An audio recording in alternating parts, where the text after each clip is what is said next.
Good evening, everyone, and welcome to the People's School for Marxist-Leninist Studies. Today is February 25th, 2025, and tonight our class will be on the selected works of Winny Winston.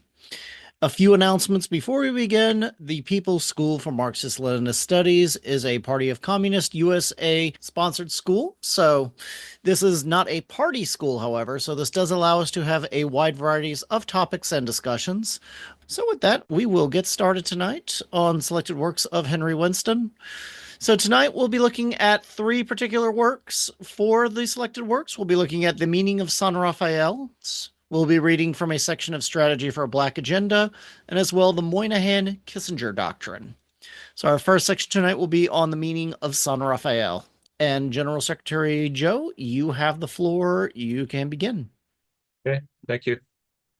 Statement of the Political Committee of the Communist Party USA after San Rafael. The violent scene played out to its deadly end in the shadow of the San Rafael courthouse is an American tragedy which arouses profound concern and deep sorrow in all people of conscience throughout the nation. Behind the desperate deed of the imprisoned men and their youthful would-be liberator are the goading realities of a bestial prison system, brutal police handling, and a cynical and ruthless courtroom pattern devoid of justice or any touch of humanity or concern for the dignity, lives, and liberty of arrested men and women, especially so when they are Black people. The Communist Party has always made it clear its opposition to acts of desperation or resort to gunplay on the part of individuals, no matter how awful the provocation or lofty the ideal. Communists reject the concept of revolutionary suicide or revolutionary supermanism.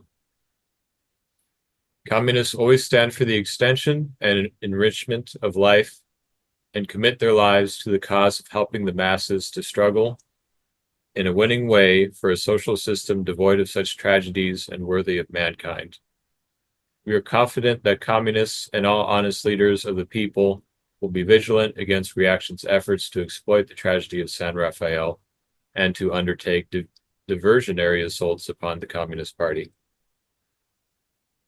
There is a revealing continuity in motive and timing behind the frame-up of Angela Davis and the assassinations of Malcolm X and Martin Luther King. Malcolm X was murdered by the racist establishment using a police agent to penetrate his personal bodyguard at the very moment he was turning away from separatism, against capitalism, and toward united mass struggle. Dr. King was gunned down when he began to identify imperialism as the source of racism, poverty, and war, and was translating this deeper understanding into an opposition of new dimensions to poverty and racist oppression at home and the related imperialist aggression in Vietnam.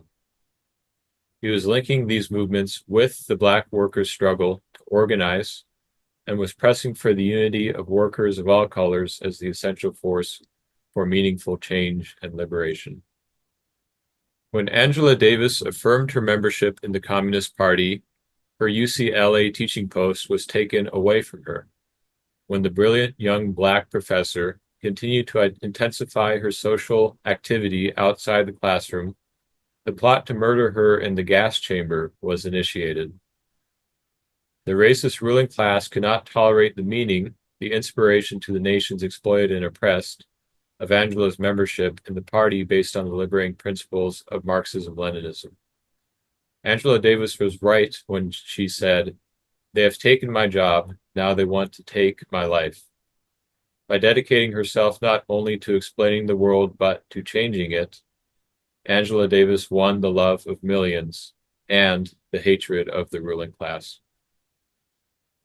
It is within the context that many of those involved in the liberation struggle have expressed their concern with Eldridge Cleaver's attack on Angela Davis and the Communist Party within this context. Of equal concern is the fact that some leading figures in the Black Panther Party have broken organizationally with Cleaver, but have not yet made the break with his philosophy, which does such harm to the Black Panther Party and to the fight for Black liberation and against poverty and war. Some leading Black Panthers are now jeopardizing the fight against racism and the defense of political prisoners by combining their public attacks on Cleaver with invention of new arguments and rationalizations for anti-communism. Ironically, those in the movement who promote anti-communism are picking up the traditional weapon of their racist imperialist oppressors. And when anti-communism is encouraged by individuals who consider themselves militant fighters against imperialism, it becomes an even more disruptive weapon than when directly wielded by the ruling class and its mass media. No one can fight racism with anti-communism. To fight racism, one must oppose and expose anti-communism. There is no other way to liberation in this country or any part of the world. That the influence of Cleaver's anti-communist, anti-Soviet ideology extends to many leading figures in the Black Panther Party, as well as others on the left, is particularly evident in much of the current discussion about the meaning of the San Rafael incident. Too much of this discussion reflects Cleaver's, which unfortunately are part of the problem rather than part of the solution.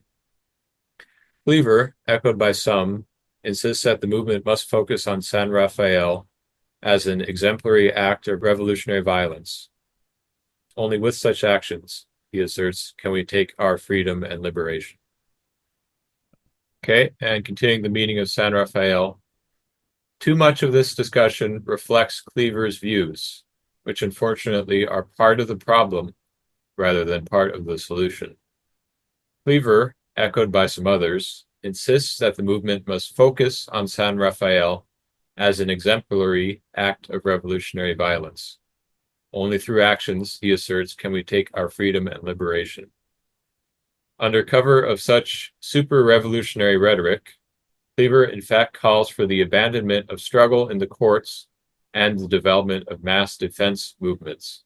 He becomes an advocate of capitulation, of hopeless surrender to the government and the courts that are trampling upon the rights and lives of the political prisoners and of all the people. Elitist, adventurist, anarchist tactics, individual terrorist acts of revolutionary, so-called, suicide, cannot free political prisoners or advance the cause of liberation.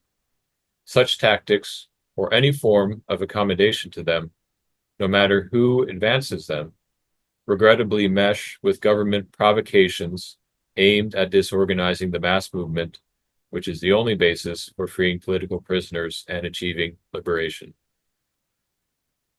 There are also some of the left who differ with the view that San Rafael's and other forms of picking up the gun are the only valid methods of struggle. Instead, these individuals advocate what they term tactical diversity, in reality a perversion of the concept of flexibility into an open-ended invitation to sheer adventurism. Those who play with adventurous concepts have learned nothing from the experience of the Black Panther Party. The Black Panthers' rhetoric, focusing on power coming out of the barrel of a gun, helps only the ruling class. Calling for confrontations with the police supplants mass struggle against the enemy, who controls the economy, the government, and the police.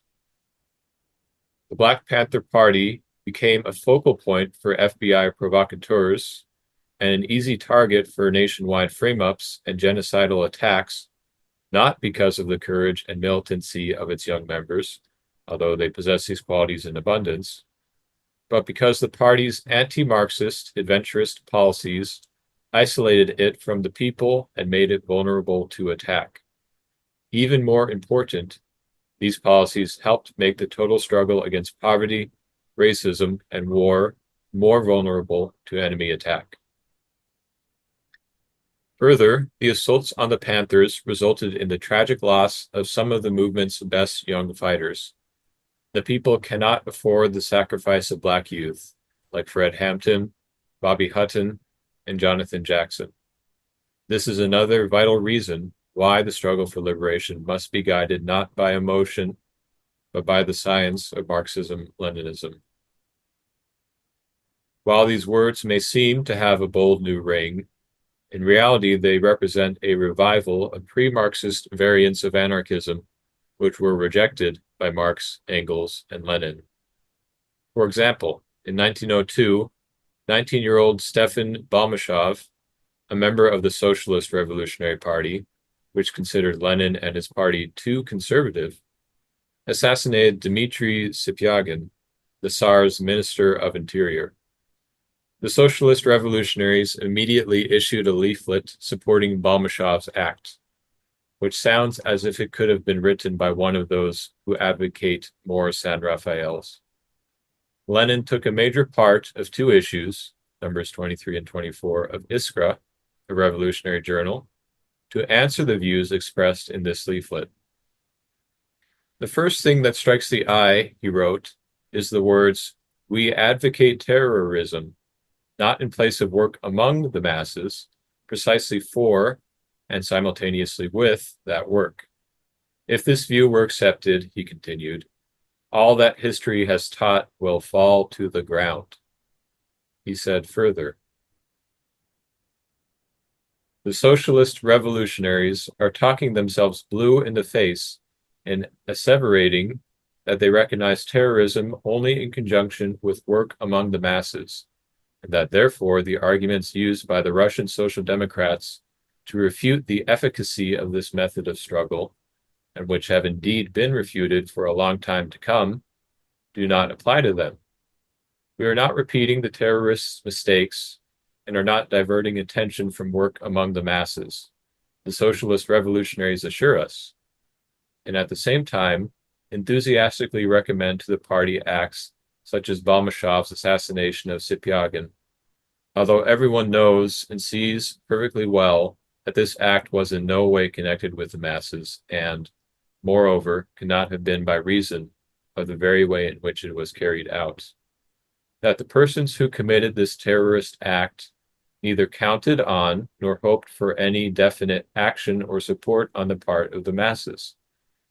In their naivete, the socialist revolutionaries do not realize that their predilection for terrorism is causally most intimately linked with the fact that from the very outset they have always kept and still kept aloof from the working class movement, without even attempting to become a party of the revolutionary class which is waging its class struggle. There is an irreconcilable contradiction between isolated terrorist acts and mass struggle. Today, in the context of our country, the San Rafael events must be seen as an act resulting from frustration. Jonathan Jackson neither counted on nor hoped to relate his act to the mass movement. In fact, Jonathan's vastly courageous act must be considered in this light. Jonathan, along with Rachel McGee, James McLean, and William Christmas, took this path in the desperate and mistaken hope of finding a shortcut to expose conditions which prevail in the prison system. That system also unjustly and illegally holds Jonathan's brother. At 17, Jonathan did not yet realize that in the battle for class and national liberation, there are no shortcuts, no substitutes for militant class struggle. That is why Jonathan Jackson's action was one of futile self-sacrifice, the act that resulted in his tragic loss to the movement and in the frame-up of Angela Davis and her removal from the scene as a dedicated leader of the mass struggle, simultaneously jeopardized Jonathan's aim to dramatize the cause of freedom for his brother George and for all political prisoners. The brutality of the racist ruling class is boundless. It is not enough for this class, with its institutions of exploitation, oppression, and repression, to drive the Jonathan Jacksons into self-defeating acts of desperation. His strategy also calls for a form of double jeopardy, exploiting the desperate acts themselves in order to defeat the mass struggle. Those who fail to see through this strategy of the ruling class and instead indulge in super-revolutionary, so-called rhetoric, obstruct rather than build the movement to free Angela Davis and all political prisoners. This movement is an integral part of the struggle for an alternative for millions of Jonathan Jacksons, caught between the dead-end pressures of rat and drug-infested ghettos and unemployment, or forced service in a racist war, namely Vietnam. These millions want an alternative to genocide in all its forms, and toward this end, white allies have a special responsibility. Although the rhetoric of some would lead one to think otherwise, their role is not to provide a cheering section for genocide in the form of so-called revolutionary suicide. Their role is to join in building the united mass movement to end racism. They cannot meet this responsibility without rejecting all forms of so-called super-revolutionism, which results in accommodation to, rather than struggle against, racism. Thank you, General Secretary Joe. With that, we'll break for a round of discussion, questions, and comments. Please use the raise hand function. We will get to you in the order that they go up. I have to admit, I never read this complete pamphlet when it came out. I was in the CP at the time. And I just knew that the national chair of the party, Henry Winston, was really fantastic in his analysis. So on blind faith, I followed him, which is a mistake. I should have read this. And I didn't have to have blind faith in Henry Winston. He was fantastic. Everything that was said here, I'm thinking of Hamas. As he's reading this, my mind is coming across what happened with Hamas. Talk about super revolutionism separated from the masses. That's all. Thank you, Comrade Angelo. So I'm sitting here and I'm trying to think of a good question. And in that process, I think I've answered my own question. So I'm just going to ask it and then answer it.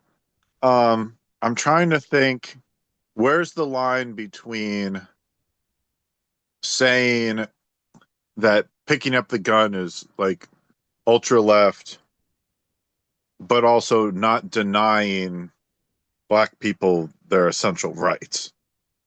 You know, I think it's a blanket statement to say that Black people just don't want guns because they have their Second Amendment rights just as much as any other American.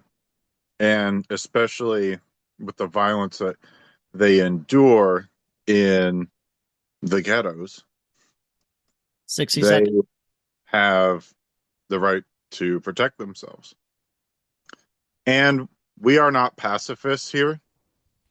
And we can talk about a lot of heroic acts of African Americans in World War II or heroic acts of resistance in like Vietnam. So I think we just have to be careful with that because everything that I just mentioned is a 90 far seconds. cry from what we're talking about here. And that's my answer to my own question. Thank you. Yeah. On that, I think Henry Winston addresses that in his chapter in the Strategy for Black Agenda on South Africa. And it's South Africa, Neo-Pan-Africanism, and Maoism, where he talks about how the PAC, which is the Pan-African Congress, which was a faction of the ANC, that's Nelson Mandela's group, how they basically sabotaged the ANC and put Nelson Mandela in prison. Well, that was in the 70s, I believe. Or no, I apologize. That was in the 60s. But in the 70s and the 80s, the ANC continued its United Front approach. I think it was a United Democratic Front, is what they called it. However, they had their nonviolent mass struggles. They also had 60 seconds. resistance in places where the fascist apartheid state of South Africa was weak. And guess who trained them? I think the MV was the military arm of the ANC. Well, it was the Soviet Union. They trained their cadets. And so you could see the dynamic there. It was strategic to, at that time, to have an armed resistance at the same time, have a mass struggle. But what the PAC did 90 is seconds. for that entirely. That's all. And just real quick, just think about, a Hamas version in America under Trump. Just think about the possibility, which is kind of scary. That's all. Thank you, Comrade. Is Angela Davis that one communist leader that stopped all political work in like the 90s? Is she the same one? Comrade Joe or Angelo, would you like to give some more background on Angelo Davis? Same Angela Davis that changed. Remember, the pressures of bourgeois society, for some people, it's too much. And over a long period of time, they finally give up and throw in the towel. I've seen it. I'm 77, and I've seen it most of my life. That's why we use the famous quote in our party from Bertolt Brecht, the German communist who was imprisoned by Hitler. He said, there are those who are in the struggle for a day. They're okay. Those for a month, they're better. But there are those who are in the struggle their whole life. They are indispensable. And unfortunately, many of them cannot do that. They get discouraged, they throw in the towel. And so they're nearly not indispensable. That's all. 60 seconds. Thank you. Right. So, I definitely agree with Angelo that when reading this, I was thinking of, Hamas and, the glorification from the ultra left on their adventurism. But I also thought of, I'm not going to name his name because it's, I don't want to give him any more credit than he already is getting, but the individual who killed a CEO of a healthcare company, again, it's exactly what Winston was saying. It was out of desperation. He was frustrated that his grandmother was turned down from, receiving certain care. So he took action into his own hands. And and the ultra left just took it and ran with it. They think that it was a very revolutionary act, and I mean, has it anything changed for the better? No. It just it got some news coverage, and now and then the bourgeoisie, they started increasing repressive policies against the left. That's how it always happens. But anyway, that's it. Thank you, Comrade. Yep. What I wanted to ask was my history regarding the Black Panther Party is very spotty. What principles was the Black Panther Party founded on? How did they differ from the CPUSA at their foundation, and how they differ from the CPUSA throughout the span of their life? That's all. Would Comrade Angelo or Joe? Yes. I remember I was coexisting with the Black Panther Party at exactly that time. I didn't read it from a book. I experienced it. Okay. And when I noticed that there was a feeling, it was happened at the same time that women were liberating themselves. The same time that LGB happened at Stonewall. Same period, 4 or 5 years. What they were all saying is, I've been peed on by society, but I realize I'm proud. That was the key word. I'm proud that I'm Black. In fact, our motto was, Black is beautiful. That was the big motto in the Black community. So I'm proud that I'm Black. Women, they stood up for the first time in 60 years. seconds. I'm proud that I'm a woman. and I believe in women's power. Students in the colleges, student power. We were always under the jurisdiction of college administrators. Now we're standing up. Same thing with LGBT. Remember that?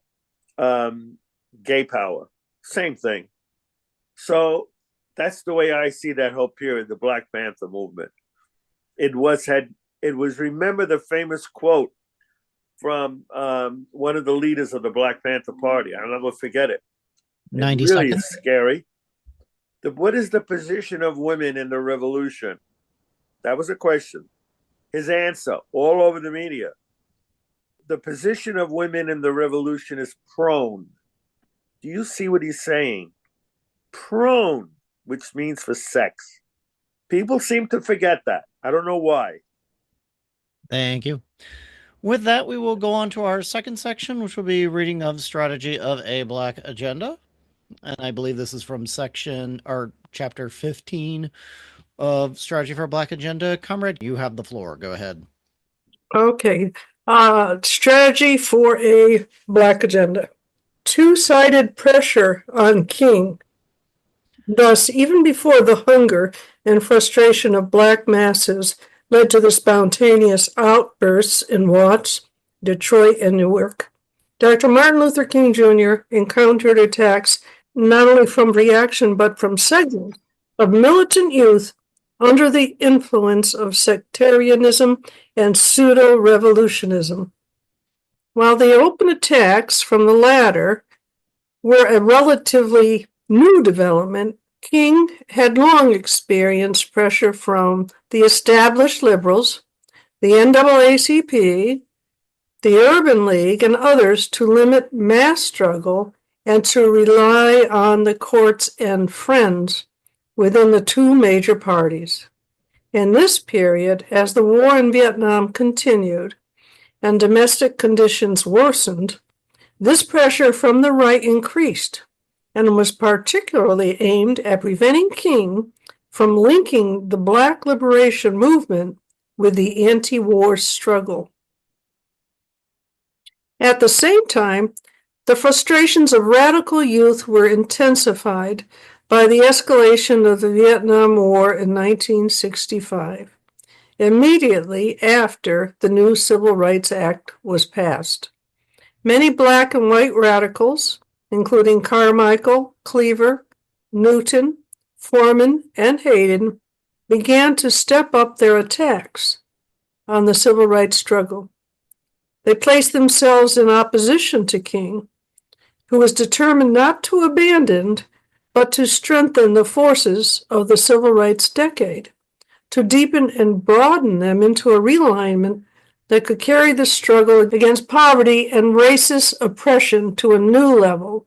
And in the caption, during their visit to the United Nations in 1964, Dr. Martin Luther King and his wife, Coretta Scott King, are greeted by Mr. Ralph Bunche, UN Undersecretary for Special Political Affairs. Okay. If King was not without error in coping with pressure from the right, and later with that of the pseudo-radicals, his overall record was one of firm adherence to militant, nonviolent mass struggle. The maturing of his leadership, his recognition of the decisive role of the working class, his evolvement toward an anti-imperialist position, all of his steady and remarkable growth reflected his rejection of both the opportunist pressures to limit mass struggle and the super-revolutionary pressures to substitute the rhetoric of violence for the power of mass struggle. King has been dead more than 5 years, but the attacks on his strategy and objectives continue from the right and the pseudo-left. In fact, while Nixon is bent on destroying the advances of the civil rights decade, it is ironic that the new revolutionists are so certain there is nothing worth saving from it. But Nixon recognizes and fears what the super militants refuse to see. The civil rights decade created the preconditions for the much higher level of struggle needed in the period ahead. Pressing for a new beginning. When King was assassinated in the spring of '68, he was leading the strike of the predominantly black sanitation workers of Memphis. His commitment to this courageous working-class struggle was a vibrant indication that, in pressing for a new beginning in the strategy against racist oppression, poverty, and war, he had come to a full realization of the meaning of his first major struggle, the Montgomery, Alabama bus boycott. This landmark battle was sparked by Mrs. Rosa Lee Parks, a black working-class woman, and carried on with courage and tenacity by primarily black working-class men and women. In the course of a decade of leadership of the liberation struggle, King came to understand that it was workers, more than any other stratum, who possess these qualities. And I think that's Martin Luther King behind Rosa Parks. Correct. Yeah, nice picture. Okay. King recognized that since these special qualities of workers had brought about the historic turning point in Montgomery, leading to the nationwide involvement of many other sections of the population, including black and white youth, in the struggle for equal rights, the new stage, the struggle for jobs, for an end to poverty, racism, and war, demanded a new strategy based on the working class, black and white. Although King's views were not identical with the Marxist conception of the role of the working class, which sees this class not only as the main social force, but as the leader in the anti-monopoly struggle, he had come steadily closer to this outlook. Moreover, it is especially meaningful that King moved in this direction at the time when Marcuse and others, with the assistance of the mass media, were making their greatest headway in promoting the idea among radical youth that the Marxist concept of the working class was outdated. Democracy, liberation, and socialism. Another ironic contradiction in the role of many of the new radicals emerged at the end of the civil rights decade. As they lost sight of the historic significance of that period, and more heaped abuse on it and its preeminent leader, they became the inadvertent helpmates of the ruling class, whose conscious aim it was and is to distort the meaning of that period to the masses. It should not be forgotten that for many long decades, the ruling class hid the true history of Reconstruction from the people of this country. Now, at a time when the Black liberation movement has forced at least the beginnings of attention to the Reconstruction era, it would indeed be strange if the rhetoric of the pseudo-revolutionaries helped the monopolists conceal the true meaning, the heroism, and the achievements of the civil rights decade. This must not be allowed to happen. Okay, it is important to understand the meaning of this period and the vital leadership role in it of Martin Luther King, who came to an awareness of the revolutionary relationship between the fight for rights, for security, for peace, and the liberation struggle. Despite their revolutionary rhetoric, there is something the pseudo-radicals have failed to comprehend. In rejecting the central meaning of the civil rights struggle, these radicals caricatured the Marxist principles they so often proclaimed. As Lenin persistently emphasized, the fight for democracy is at the heart of the class struggle.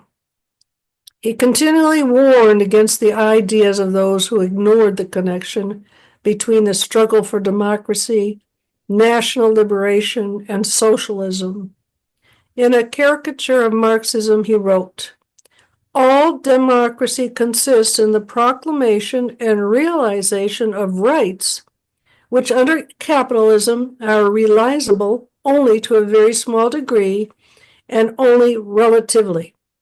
But without the proclamation of these rights, without a struggle to introduce them now, immediately, Without training the masses in the spirit of this struggle, socialism is impossible.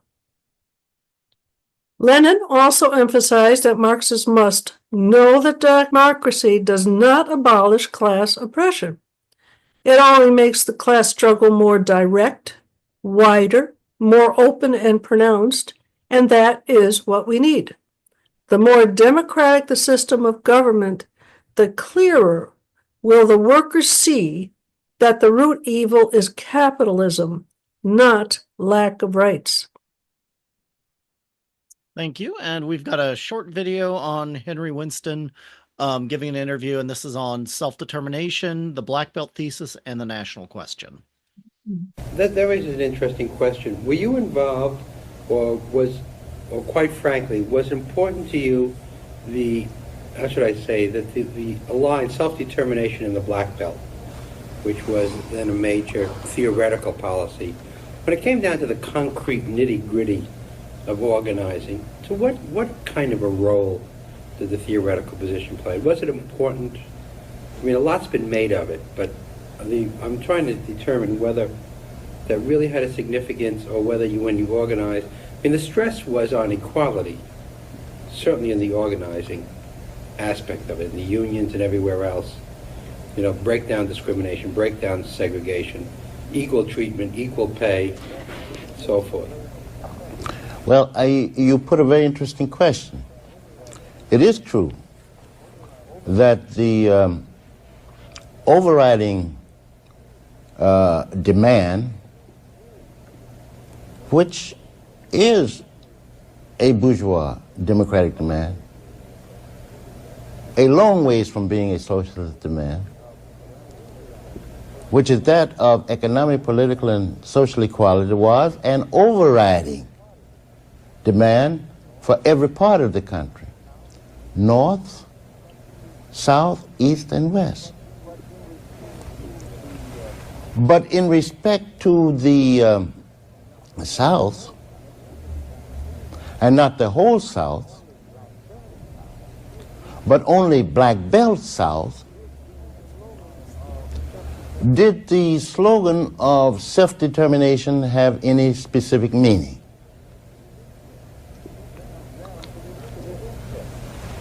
Now, it is interesting. If one studies this period in which the slogan self-determination operated, they will find a situation then quite different than that of today. They would find that it was possible in the area of Black Belt, where we were dealing with nearly 300 counties, which was contiguous and continuous, that in this area you had a black majority. And this black majority existed under circumstances where cotton ruled this area. Everything, whether it be economic, political, or social, was determined by cotton. This was an undeveloped area industrially. Cotton was the thing. The economy of this area was, of course, part of the whole. But quite different from Harlem or any other part of the country, was not such a whole as to make it impossible for it, cotton dominated, to be separated from the whole of U.S. economy. Therefore, the question arose for realizing economic, political, and social equality. And this is the essence of self-determination, which, under the circumstances then, united with the demand for independence, made possible the achievement of this, wherein blacks were considered social pariahs, never to advance beyond that, hewers of wood and drawers of water, lynch terror, denial of the right to vote, school plant of an inferior quality wherever it exists, illiteracy everywhere. Well, what to do under these circumstances? No help locally, no help federally. How then can we advance the fight for equality? The slogan of self-determination was seen as this. Why should not there be unity?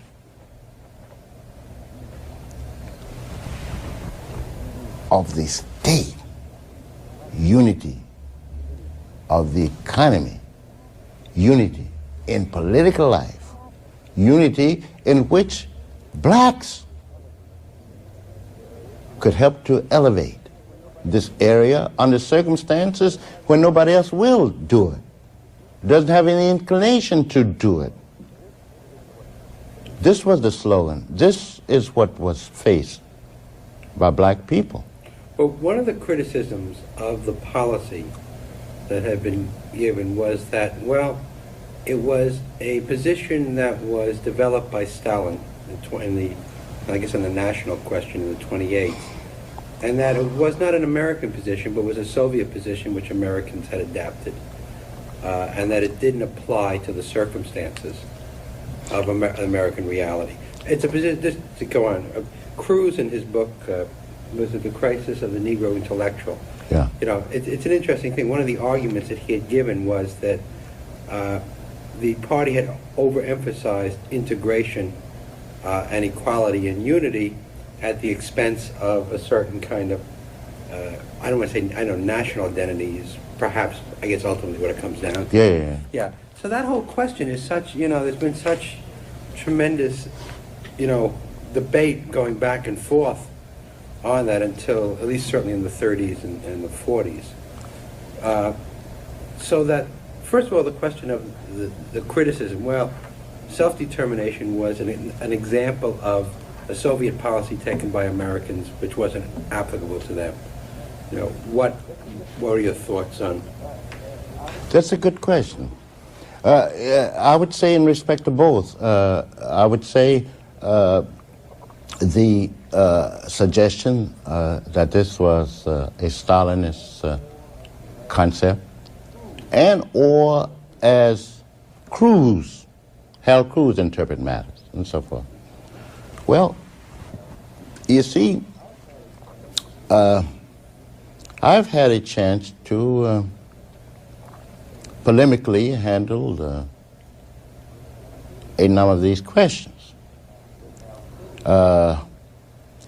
With Harold Cruz, who is fundamentally wrong in respect to most questions that relate to the problem of class liberation. One can even go further, the elimination of class exploitation. Now, it does turn out to be true that in the Soviet Union, they were the first in the world to solve the national question. And to solve the national question means, first of all, to remove the basis for national pressure. This means taking the profits away from those who profit from inequality of people. But this was not Stalin's idea. It was Lenin.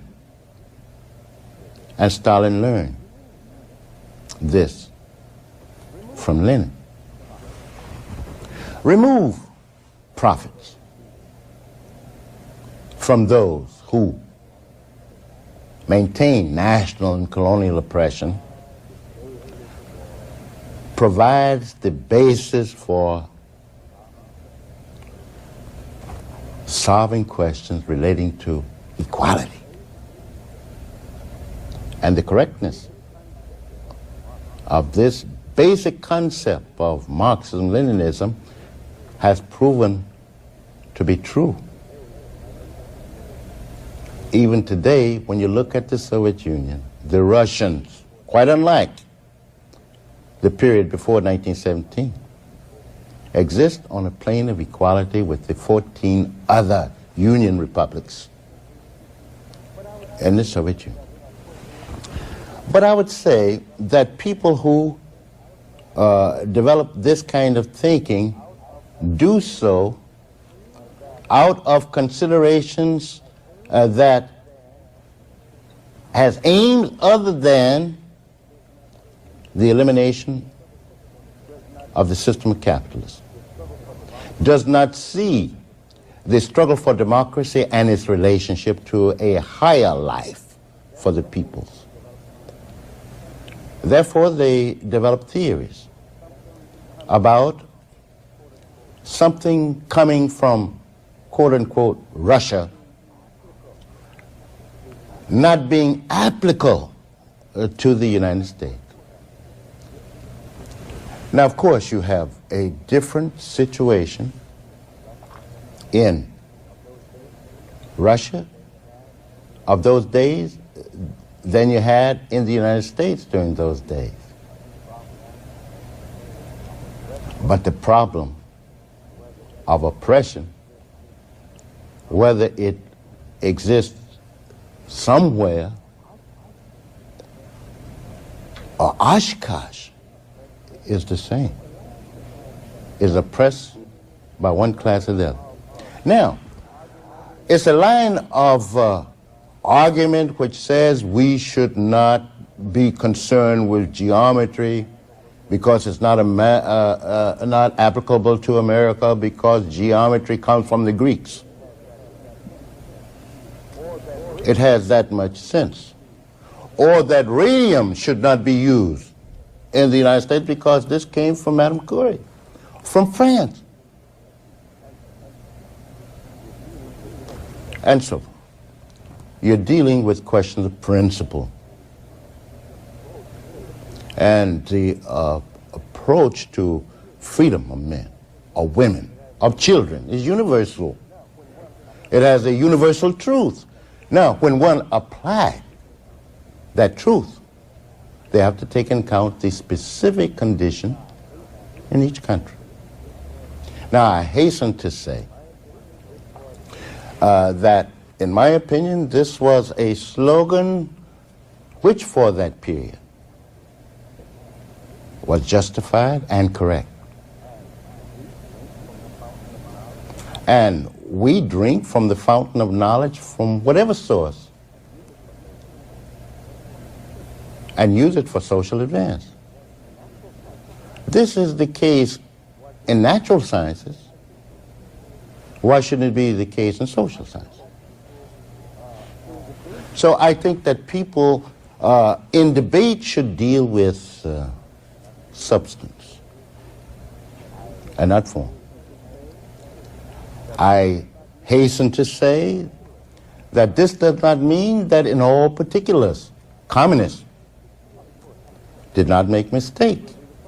Of course we did. We'll be the first to say that we made mistakes in the propagation of those slogans. But one is not to be condemned for making mistakes. All right, and with that, we'll break for a second discussion round. Please use the raise hand function if you have a question or comment. Yeah, it's amazing, isn't it? Basically, nothing has changed since the time Henry Winston was speaking. Everything he said applies now. He could have said everything that was said there right now. Definitely, I'm glad we're studying this because we need to be propagating or spreading what Winston is saying. It's so applicable now. And as Angelo had said earlier about that group from his time of his youth, those views of those ultra groups are pushed on the internet. They really are. It's not by mistake.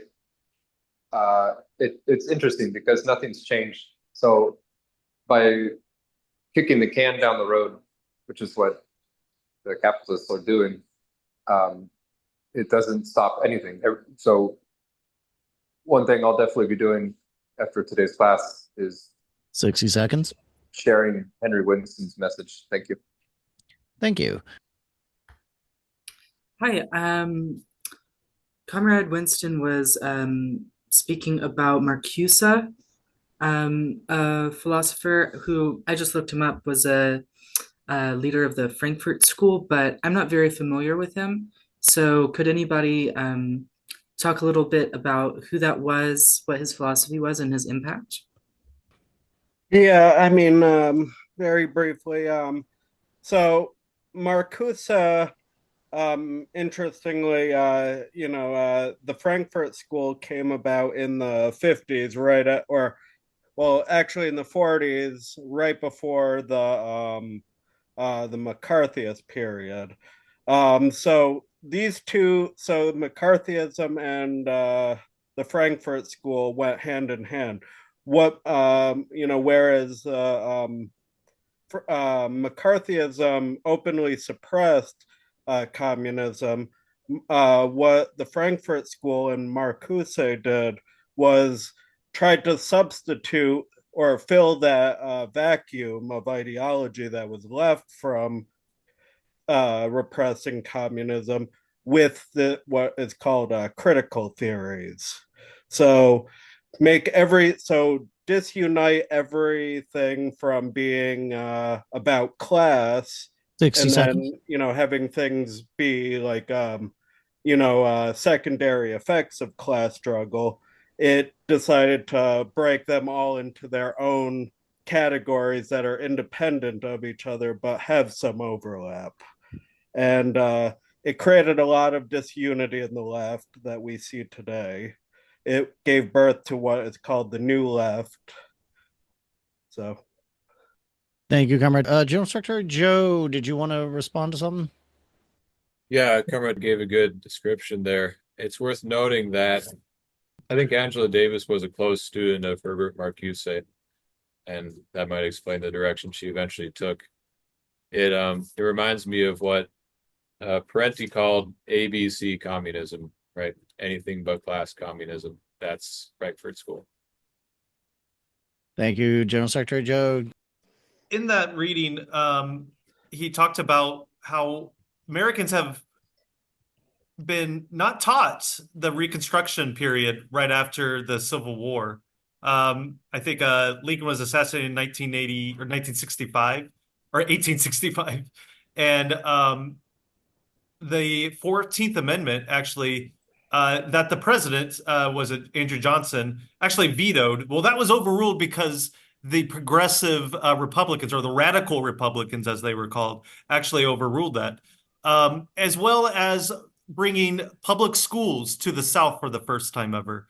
You had the capitalist class of the North, I think they're called like carpetbaggers, bring in capitalism. And of course the Southern what do you want to say, slaveocracy, didn't like that.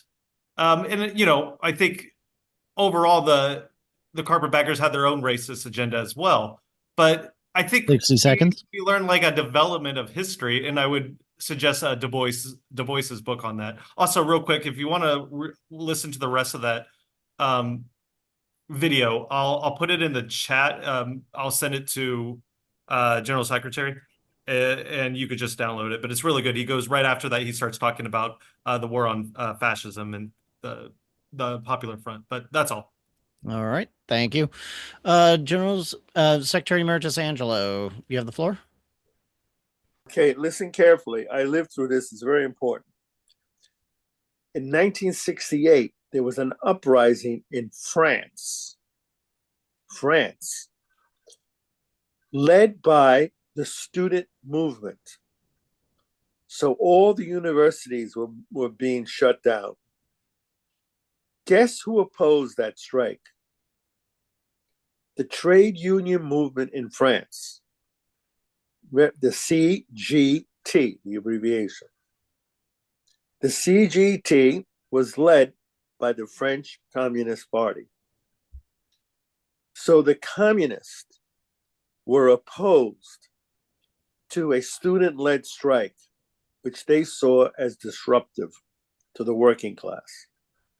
This is very interesting and important because who supported that student strike in 68? I didn't support it, but somebody my age who lived in France, I'm not going to mention his name, lives in California, left us, was a big supporter of the student movement of the 68 strike. Also, the 68 strike, there was a movie made, an American movie. And guess who the hero was a 68 strike? Mao Zedong. This is all important. The ultra left, 68 followed Mao. That's all. Thank you. Thank you, Comrade Angelo.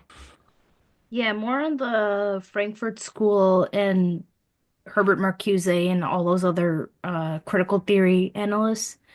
The Frankfurt School, they kind of had this weird, I guess, ideology where they merged like ideas of Marxism with Freud's psychoanalytic theories, and they focused less so on class struggle, as you said, and more so on like media and culture, and it was more like anti-authoritarian rather than promoting class consciousness. And I also believe that the Frankfurt School, which was pretty huge in West Germany, I believe it was also funded by the CIA. So, yeah. Yes, we have the arts and culture will be putting out some articles for New Masses, or we may have also already put them out on how the CIA was funding a lot. Check the most recent issue of New Masses, which will be out soon, for anti-communism and art.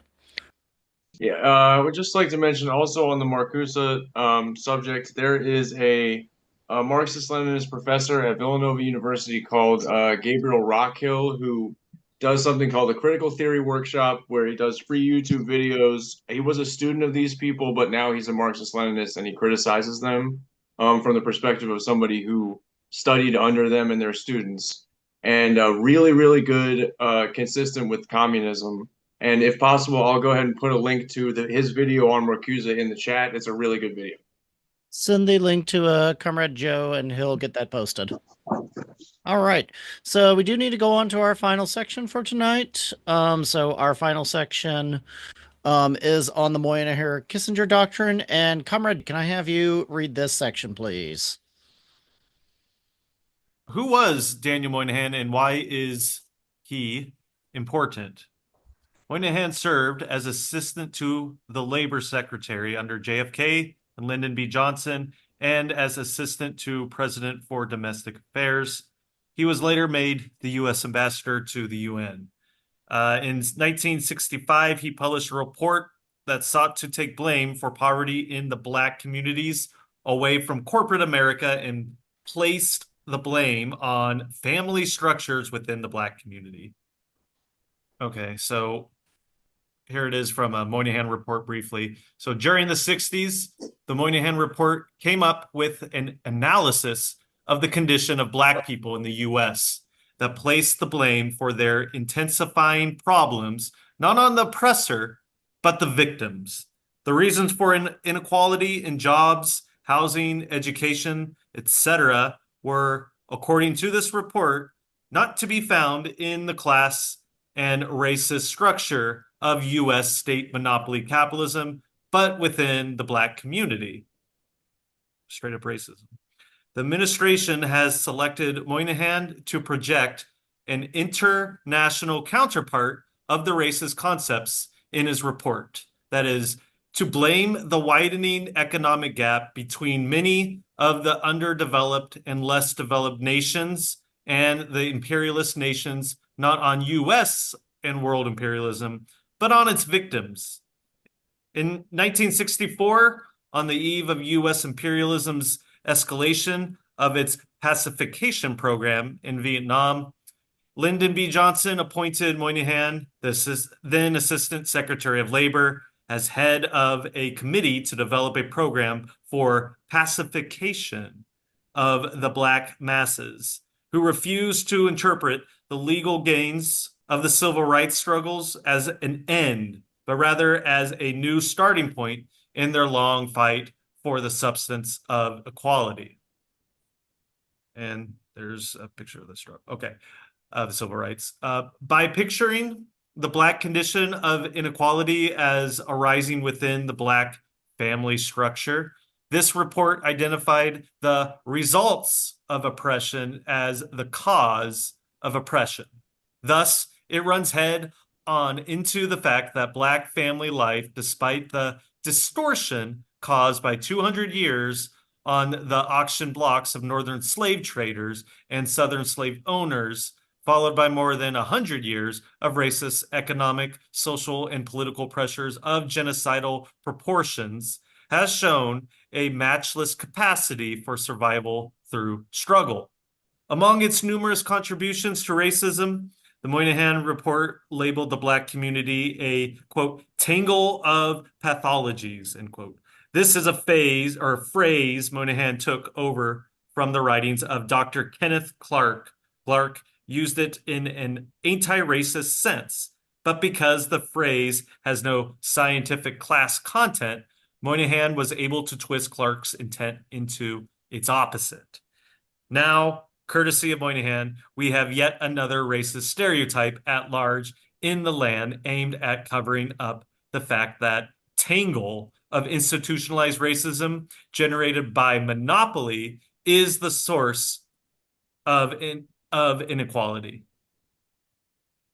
Basing himself, or Daniel Bell's revolution of rising entitlements, basing himself on the premise that the people's demands cannot be met, Bell assists the ruling class in its aim of containing, quote, the resolution of rising entitlements, end quote, ignoring the massive need for jobs.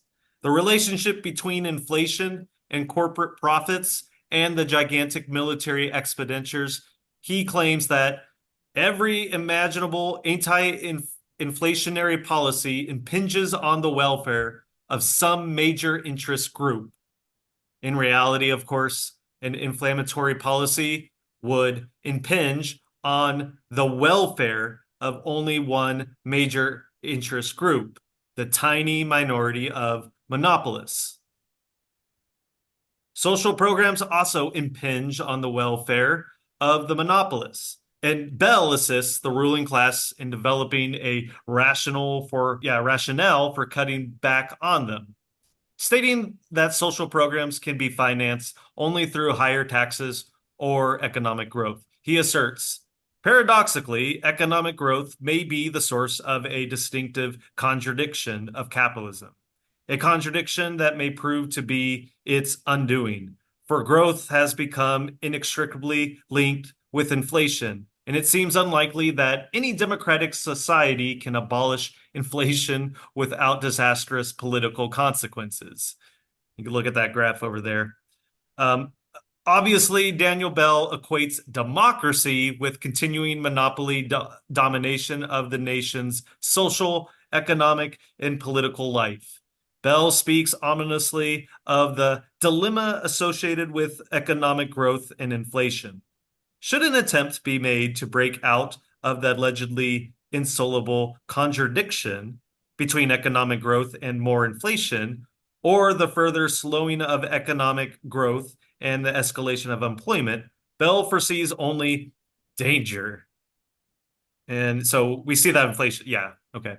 Let's continue. A massive independent people's alternative to the two parties of the ruling class would most certainly result in undoing monopoly's stranglehold. Bell reveals monopoly's fear of such a formation when he warns that, quote, 1/3 of the electorate now designates itself as independent. Far from bringing the disastrous political consequences, Bell predicts an anti-monopoly alternative is the only way to block still greater onslaughts against the people's rights and living standards. Bell inadvertently confirms that this when he states, "It has become increasingly clear in recent years that the revolution of rising entitlement may become unmanageable. If this process is not reversed, it will work to undermine the legitimacy of our society." When Bell asserts that this process must be reversed, he is pointing in the direction of pro-fascist measures. Only through mass struggle for an independent alternative can the people prevent this drastic reversal of their rights.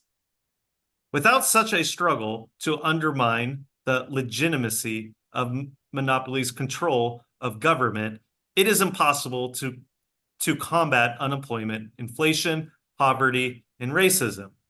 Contrary to Bell, economic growth is crucial to meet the vast needs of the people. Only the monopolies profit from production that diverts from, instead of helps, to meet the people's expanding needs. When the Bells and Moynihan's distort this issue, which is at the heart of the crisis facing the people, their aim is undoing the people's struggle against the intensifying disaster synonymous with monopoly rule. The source of escalating inflation, taxes, unemployment, poverty, and racist oppression is the class and profit aims of U.S. imperialism, based on exploitation and national oppression, domestically and internationally. Inherent in capitalism, these factors are aggravated by monopoly control and militarization of the economy.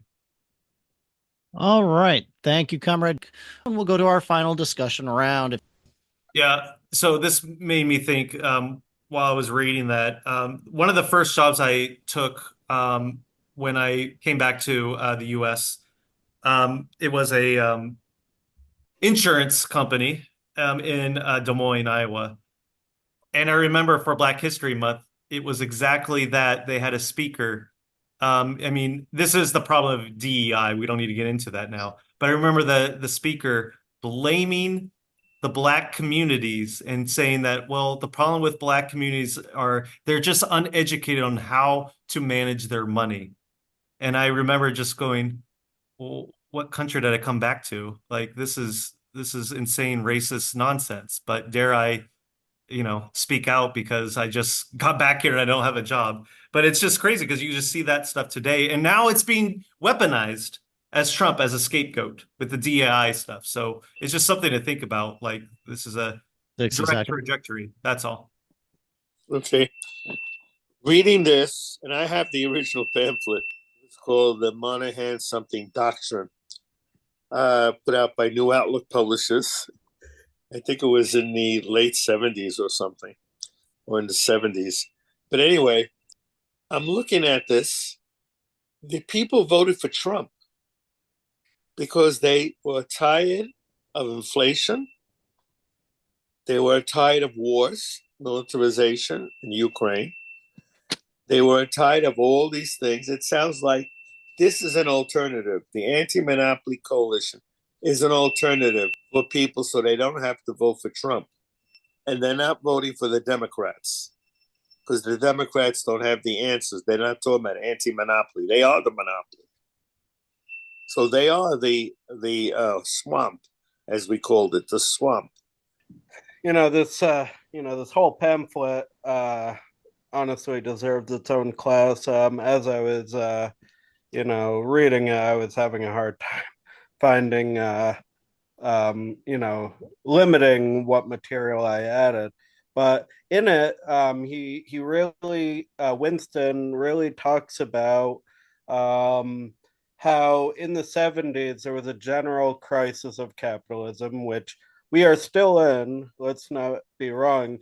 Let's not get that wrong. It was just that after the fall of the Soviet Union, the U.S. imperialist arms was able to take over a lot and sink some of its costs into other countries. But in this, he's talking about under 60 Lyndon B. seconds. Johnson and under Nixon, how there was a movement to, even though unemployment was on the rise, they were still talking about cutting all the social programs and reversing civil liberties that were gained just a decade earlier. 90 seconds. And, when I was reading it, it really sounded like today. That's what it's going on today. They're kicking out, they're firing what they call DEI hires, which is frankly code for we're firing minorities and women. So they're increasing the unemployment rate while also cutting welfare 2 minutes, benefits. please So wrap now up. they're saying they need to work, but we're not giving them work. They need to survive, but we're not giving them what they need to survive.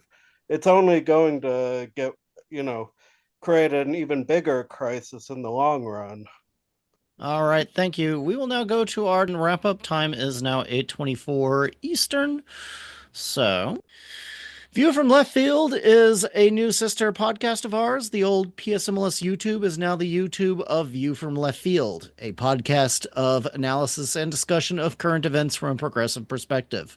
Please like the YouTube videos and subscribe with 5-star ratings on your favorite podcast platforms. New Outlook Publishers is our sister publishing house. Please visit newoutlookpublishers.store. A lot of the material for class tonight was from volumes 1 and 2 of selected works of Henry Winston. We have a volume 3 that is in the works that will be coming out this year as well. Check out some of our new releases like Maurice Cornforth's Historical Materialism and the famous pamphlet from William Z. Foster, Industrial Unionism. And it's again, that's newoutlookpublishers.store. And we will close out with the Internationale. We want the condescending saviors to rule us from a judgment hall. We workers ask not for their favors, let us